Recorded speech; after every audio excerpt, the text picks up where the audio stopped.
Avoiding your unfinished home projects because you're not sure where to start? Thumbtack knows homes, so you don't have to. Don't know the difference between matte paint finish and satin? Or what that clunking sound from your dryer is? With Thumbtack, you don't have to be a home pro. You just have to hire one. You can hire top-rated pros, see price estimates, and read reviews, all on the app. Download today. At Maurice's, we're all about great jeans. You know, the ones that fit you just right. The ones that simply make you feel good. Because you don't just wear jeans, you live in them. Find great jeans starting at $29.90 in stores and at Maurice's.com. To get the Crime Writers on Aftershow right now, go to patreon.com/partnersincrimemedia. I'm Rebecca Lavoie, and this is Crime Writers On.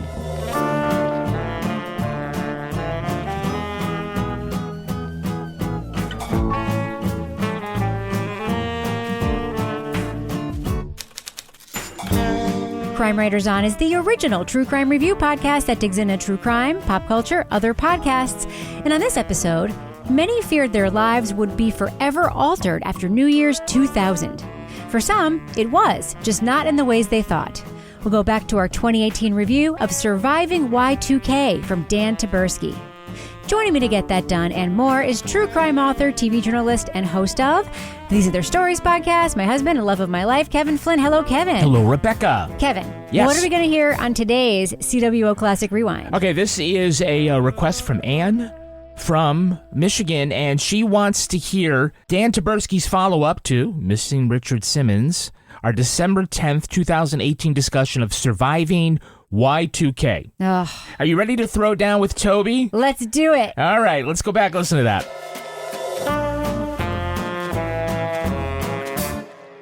Dan Taberski, the creator of one of the most hotly debated podcasts on this podcast, Missing Richard Simmons, is back with Headlong, Surviving Y2K. In this ambitious podcast, Taberski unravels the significance and some very quirky people and events surrounding the turn of the century into the new millennium. I'm interested in the concept of the Y2K bug. It was not a bug, never was a bug. It was a conscious, correct design compromise. It was absolutely categorically not a bug. So why do they call it a bug? Taberski weaves a whole lot of stories into Surviving Y2K, from the infamous Y2K computer panic to some over-competitive baby doctors to a Raiders of the Lost crazy family to the rise of Vladimir Putin to Taberski's own coming out tale. And there's even some actual true crime in there too, as we hear about a very strange bank robbery. We're going to be giving major plot points for Surviving Y2K during this discussion. So if you want to stay spoiler-free and just go to our up or down review of this podcast, check out the time code in the show notes. So I just want to get something out there. I have a new way of approaching these conversations with Toby that I know are going to be contentious. I used to just sort of like wait until the end and sort of naturally get there. But I've looked at Toby's notes, and they're terrible on this podcast. And you wrote that down. So if you look at the script right there, it says, I did. Toby's terrible thoughts. I was like, who wrote that? So Toby's the only one not laughing. We need to talk about Dan Taberski's writing.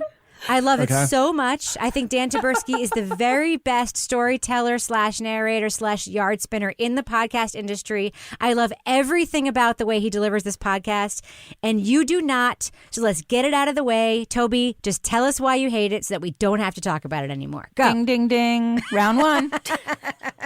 I don't hate it, I guess. And this is just a matter of taste. And if I sometime run into him at a conference or something, I would love to have a beer with him and chat, because he seems like he'd be a good guy to hang out with. He's so nice. But, yeah, I'm sure he is. But I don't know. I think his sort of sense of sort of scripted humor doesn't appeal to me.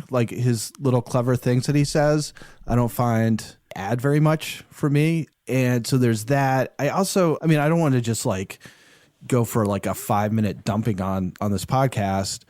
Do you want me to talk about the sort of central metaphor?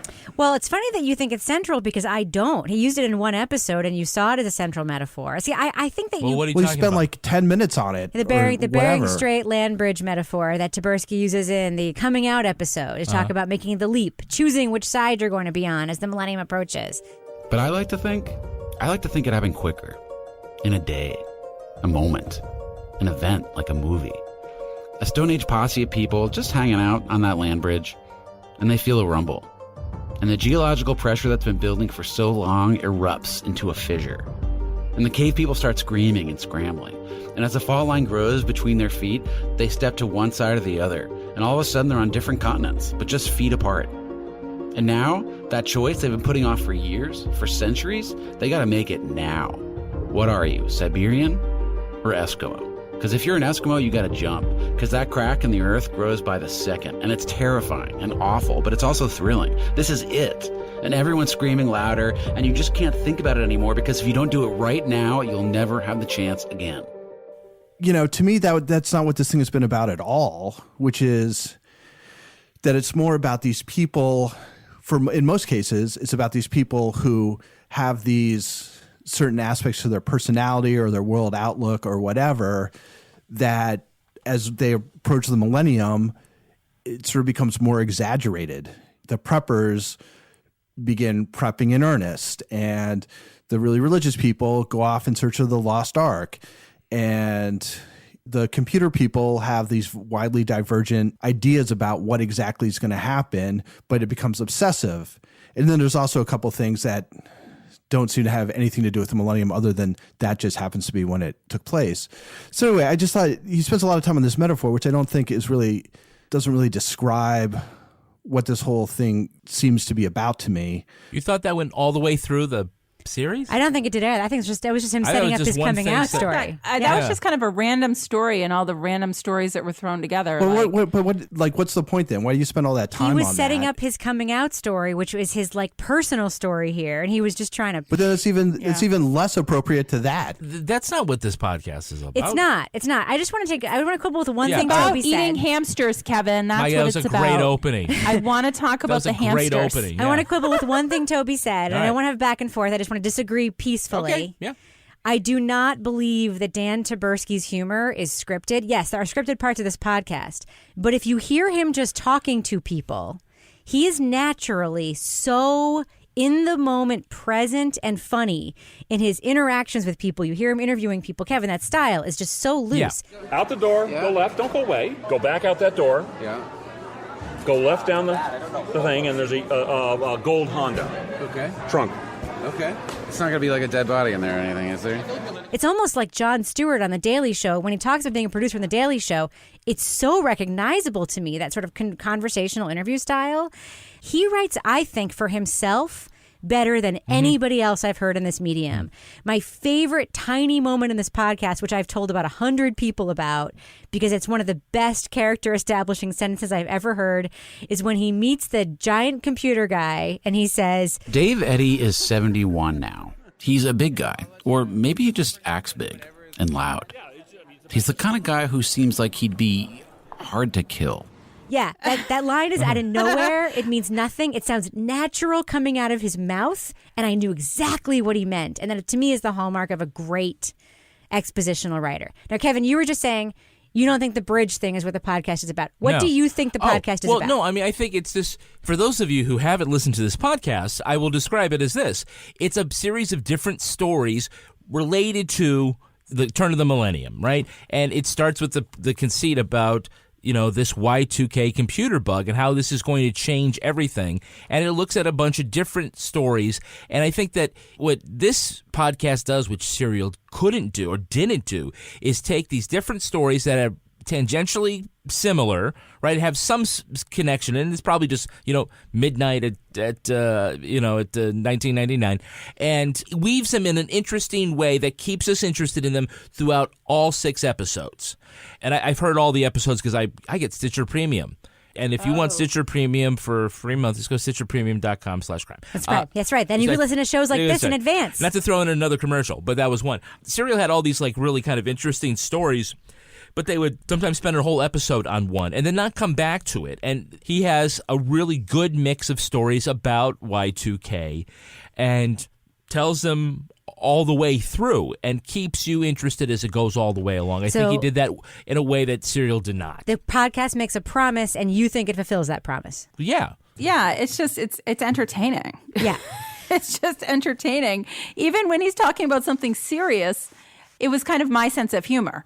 because when my favorite part of this whole show is the bank robbery that happens. We just have a lot of things that are really funny. To me, like just he describes them in such a way. I'm like, yeah, that's how I would describe it if I was telling the story in this sort of offbeat way to a friend. Like these people who are like, yeah, we tan the hides with the brains of animals. Yes. I'm just like, what? Yes. Or like something else like the Spice Girls is playing. But then there was the, puppies, kittens, Henry, and the apocalypse. Like it just cracked me up because it was just kind of quirky and offbeat. But we all knew somebody. And that was the thing is we all knew somebody, I'm sure. I didn't. As we were leading up. You didn't? Tell oh my us, God. Laura. Tell us about the crazy Y2K person you knew. I knew all sorts of crazy Y2K people. I mean, I had a relative who was benefiting on the computer side. He lived in like Westport, Connecticut in a very nice house who was benefiting from the computer side. But we had a detective in my town who was like obsessed, and he had like a bunker in his basement and he was stockpiling food. And I used to pick on him horribly. And I remember I was telling Ken this story and I was like, I am a horrible person. This guy was like divorced and single and building this bunker. And so I took this picture of like a woman's face and I blacked it out and I put a question mark in the middle and I faxed it over to the police department. Like at Y2K, you will not die. You will find your dream woman. Like you trolled him. I was horrible because he was so the people that were really into it. It was like you were like, are you even kidding me? Like you really, but they were so into it. And I feel like everybody must have known somebody that was really into it, but you didn't. I totally respect Toby's opinion that he doesn't care for the clever writing. It's not for him. That's right. Okay, and that's cool. But Toby, I got to ask you this: did you at least feel angry about the one mother whose baby was actually the real Millennium Baby, and the other one be mad about the doctor who kept the foot inside the baby just so they could beat her in the race? That pissed me off. Was hopping on her stomach. That made me mad. It's just ridiculous. Those people were crazy. Yeah. And he had the baby in like 1980, 1990. He was ready for 1999. Well, I want to ask Toby about something else because, I of course, the thing I love about doing this podcast is like, we've established it. Toby doesn't love this podcast. That's cool. But we're still going to talk about it anyway. You going to ask him if he'd eat cynic. a hamster? Toby, would you eat a hamster if you had to? Oh, no. A hamster hero. My question... The question really is, have I eaten a hamster? Today. Has he eaten one today? So my question for you, Toby, is, about the so-called bug. We've got Dave... hard to kill Eddie on one side versus... my name's David Robert Loblaw. But no need for formalities here. You probably know him as something else, assuming you were following Saskatchewan politics in 1982. That's when I ran for the mayor of my city here. Yeah. And I was unsuccessful. He's 22 at the time. So I just ran as my middle name is Robert, so I just went as Bob Loblaw. Bob Loblaw. Bob Loblaw. Bob Loblaw on the other side. That's hysterical. I couldn't every time. Blah, blah, blah. And would just go right through it. Toby, do you think the Y2K bug was a hoax, a money-making scam? Or was it a real problem that people actually just solved, and that's why we call it a scam? Where do you land on that, Toby? It's funny because I probably would have answered this differently last week, but I actually was out to dinner with a couple of friends, and we ended up talking about it a little bit. One of them had actually been working on it, had moved to New Zealand because New Zealand actually had a shortage of programmers. So they were offering like really good wages and deals for Americans to go over there and live for a year. So that's what he did with his family. And another guy who was in the Air Force who oversaw a bunch of software stuff. And they're both like, yeah, 1999 was a huge pain in the ass because we spent all our time working on that problem. So I think there's a lot of work that was done to make it so that it wasn't an effect almost at all. So I think, it clearly wasn't going to be the apocalyptic thing that a lot of people thought it was going to be. But I think there probably would have been a lot of other problems, except that people got on top of it pretty quickly. I think the answer is both because, yeah, it was a legitimate computer problem, right? Toby, you're absolutely right. I mean, I remember like, we're going to have to get a patch, or what are we going to do with Windows 95? And, it was a whole big deal. What might be the scam part, or at least the myth part, is the idea that the bug was going to destroy civilization. That nuclear missiles were going to launch. It was going to launch. Planes dropping out of the sky. Right. And this traffic lights aren't going to work, and you won't be able to turn the air conditioner on and everything like that. Bob blah blah knew that wasn't Bob true. blah blah. That was the part, and so maybe part of it. I think what Dan talks about is the prophet's dilemma, which is the prophet goes out and he says this bad thing's going to happen, and people take measures to make sure the bad thing doesn't happen. It makes the prophet look like, oh, well, see, it didn't happen. Your prophecy was wrong. Right. When it was right all along. So I believe that it's very much both. The idea that the world was going to come to an end just exaggerated it, but it was a legitimate technological problem. And there was some isolated stuff, which proved that, if you don't fix this computer bug, it's going to be a problem. Real question. Would you buy the Secret Lives of Coders coffee table book that Dan proposes putting together in this podcast? He sounds very hunky, but... See, that's actually a really good example of the writing that I love here. Dan had an idea, while he was doing this, and he just puts it in a very efficient way. He kind of gets it out there and it seeds it in my mind. I don't forget these people's names. It doesn't matter if I remember them or not, because I remember who they are because he injects details like that. That guy used to be a goth. I will always remember the guy who used to be a goth, who worked at Royal Bank of Scotland or whatever, who was called in the middle of the night to solve the stupid IT problem. But what I remember most about him is that in the 90s, he was a goth. He used to use a crimper on his hair. Uh-huh. That's more interesting than knowing what he actually typed on his keyboard, at least to me. I just have a question because, Laura, I feel like you are, of all of us, the most likely to sell all your family's belongings, move to a foreign country, march around with camels in robes that you made yourself, and teach your son how to make cheese with Bedouins so that you could find the Ark of the Covenant yourself like Nancy Drew in a banana cave and try to bring about the apocalypse. Do you not agree that you are the most likely of the four of us to actually do this? Well, probably out of this group, but I think I'm the one who would be most likely to want to do something like that, but I don't think my family would be on board with that. I have a hard enough time convincing them to do all sorts of other things. They don't even want to ride the holiday trolley with me, for crying out loud. So I'm not sure how I would be able to convince them to do that, but I would be totally on board with that. All right, well, let's talk about the bank robbery. We got to get there. Yeah. Because this is the sort of it's funny because I kept thinking Dan's coming out stories. Because it was a funny bank robbery. Obviously the center of this. I think it was the inspiration for this. But this fucking bank robbery story. So we're talking about Olathe, Kansas, a Bank of America. We have a bank robber named Nicky. And we have many other characters that emerge in this New Year's Eve 1999 bank robbery. We've got Ron the bank teller, Becky the assistant manager and resident badass who knows Krav Maga and was in the military. And then we have John Ann the bank manager / voice of reason. And then we have what we I think all agree is the worst police negotiator in the history of policing. Sean is concerned about her. Sean is very worried about her, but he's so sick right now, he can't talk. I don't want her to give up on this conversation. Sean is not really sick, by the way. This is Nancy's strategy, to get Nicky worried enough about Sean that she'll just give up. Because I'm trying to let her know his feelings. Okay, Sean, you're going to have to say that again. Okay. Sean loves her, is that what you said? Yes. Sean loves you. I heard it. Come on. And he's very concerned about your feelings. Heard it. Let's go. But he's sick. What else did you say? So yeah, Nicky, she's not buying it. What did you think about this story? I thought it was very well told, like many of those stories are. They aren't all perfect in my book, but this one was really great. And what made it great is we had the extemporaneous tape. Yeah, I was rolling my eyes at these cops. They're just playing the hostage negotiation playbook step by step. You know? Sean's sick. Get out. Come on, you want to come outside? He's not feeling well.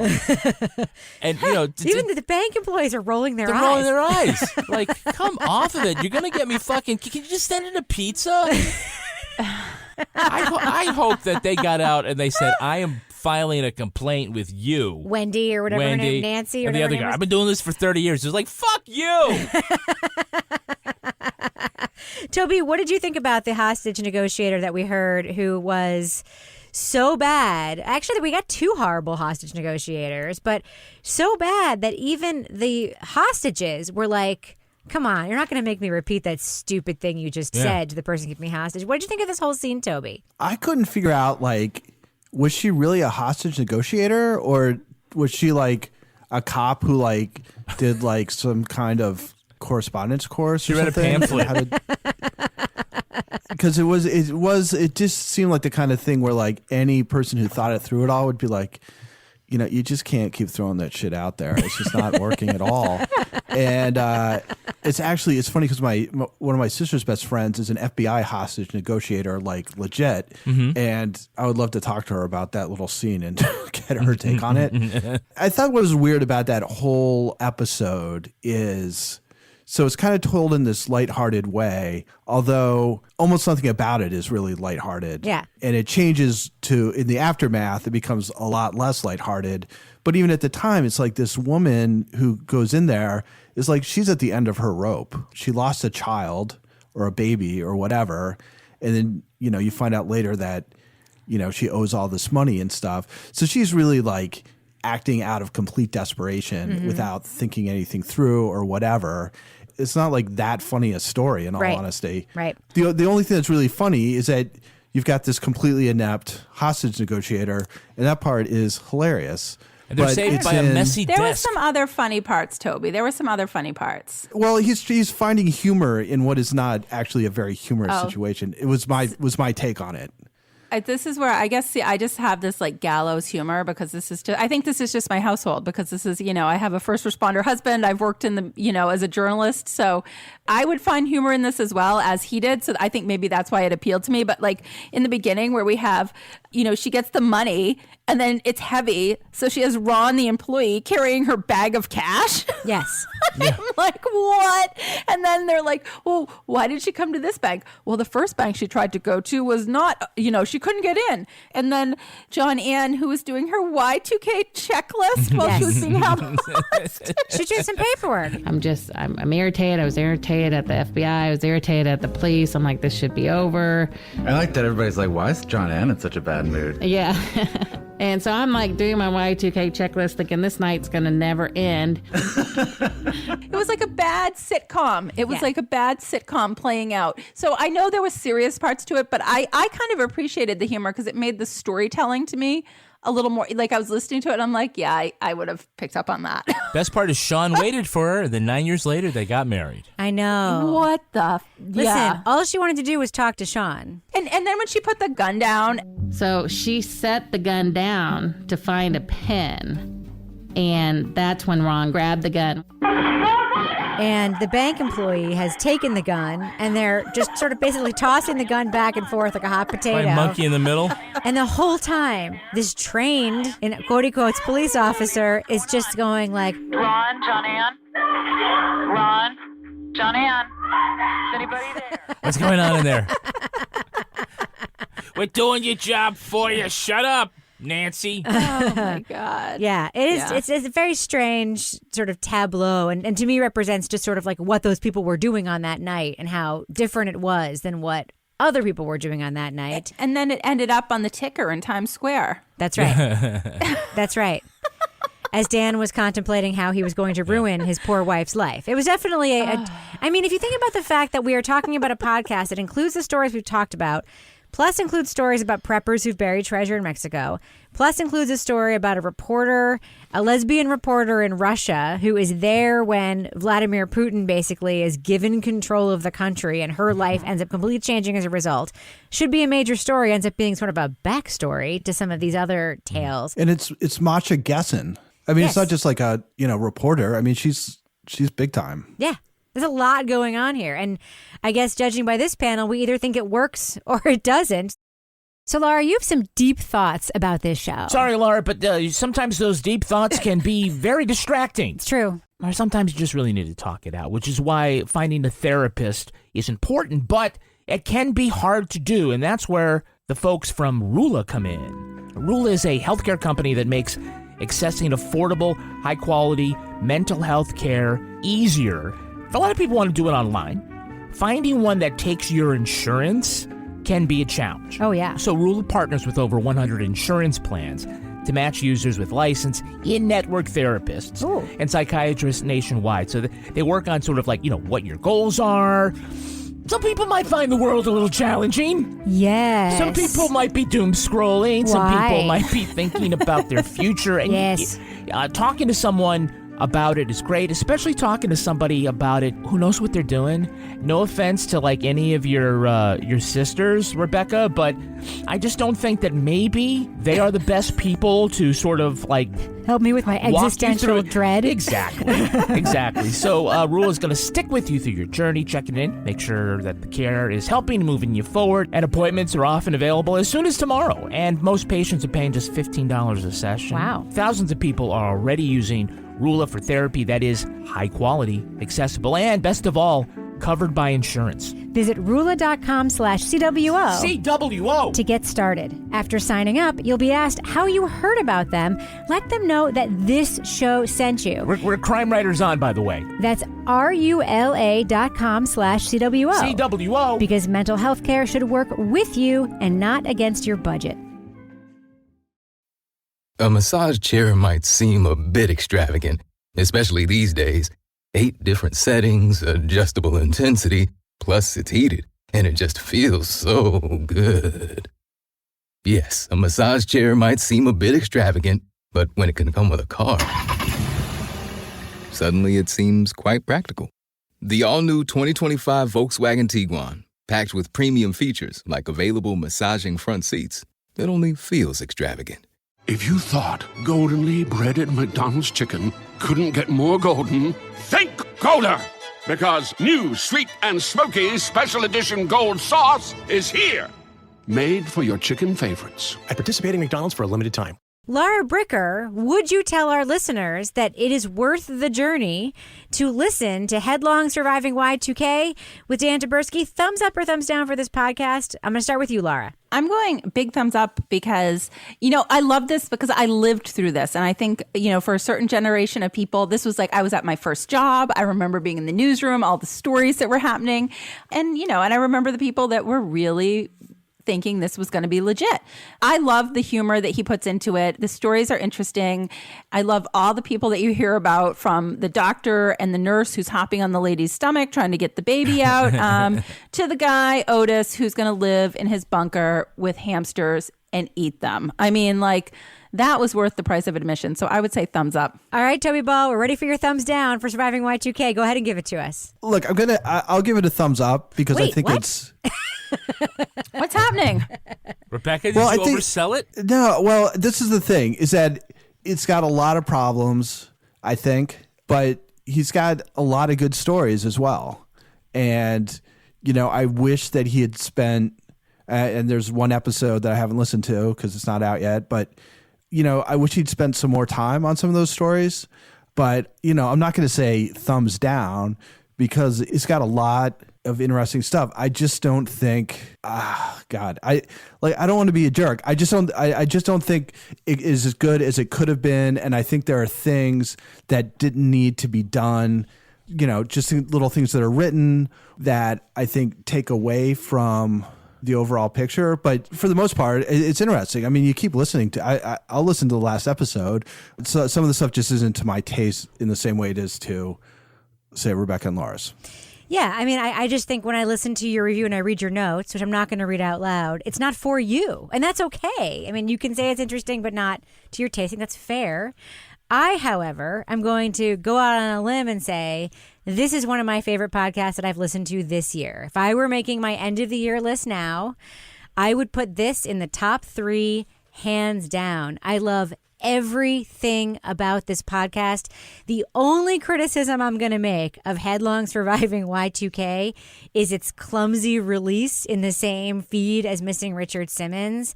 I just sort of don't like the idea that we're just now going to go back in time and say, okay, Missing Richard Simmons was season 1 of a new thing. You mean like they do with Star Wars? Dan Taberski is so good at this that, yes, I understand the idea now that he wants to create a thing where there will be seasons, but I also think that Dan Taberski is so good at this that he could just create a new feed for a new kind of story every single time, and I would follow him anywhere he goes, and I believe that other people would too. So That's my only criticism, is that now Missing Richard Simmons is super hard to find on iTunes. I think this podcast is damn near perfect. I loved every minute of it. Kevin, what about you? I'm a thumbs up. I really like the way that Dan tells the story. He is a very clever guy, a little cheeky, and that comes through in his writing style and in his interview style. He writes for himself better than anybody else. And it reminds me what I liked about Missing Richard Simmons. While it was a mystery of sorts, it was really his journey, and we liked his journey on this. And he is the kind of person that we want to hear stories from. This does what, Serial could not do, is pull together a bunch of different shorter stories and intertwine them in a way that makes it interesting and makes you want to listen all the way to the end to find out what happens to all of them. So I am a thumbs up on Surviving Y2K. Is that a big thumbs up? I saw you physically I just went do my a thumbs thumb. Yeah, it's a thumbs up. You never do that. You just like Roger Ebert did that. Like big thumbs up. Very impressive. Yeah, well, it's such radio. big thumbs up that we're going to go to Bob Blah Blah's chocolate shop. Bob Blah Blah's chocolate shop. Yeah, Bob Blah Blah Blah.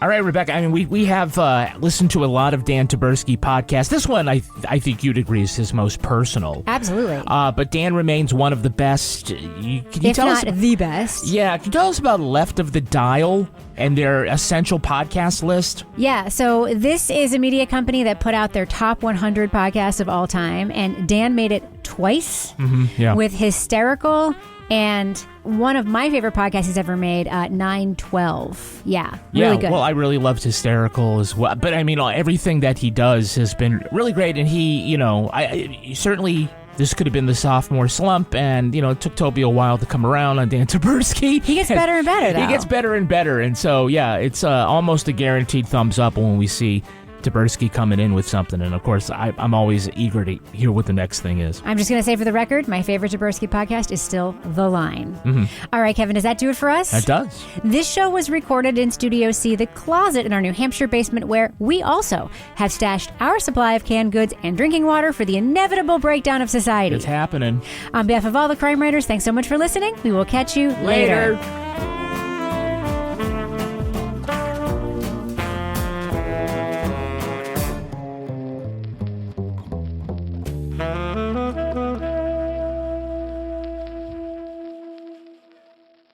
Partners in Crime Media. I've never felt like this before. It's like you just get me. I feel like my true self with you. Does that sound crazy? And it doesn't hurt that you're gorgeous. Okay, that's it. I'm taking you home with me. I mean, you can't find shoes this good just anywhere. Find a shoe for every you from brands you love, like Birkenstock, Nike, Adidas, and more at your DSW store or DSW.com.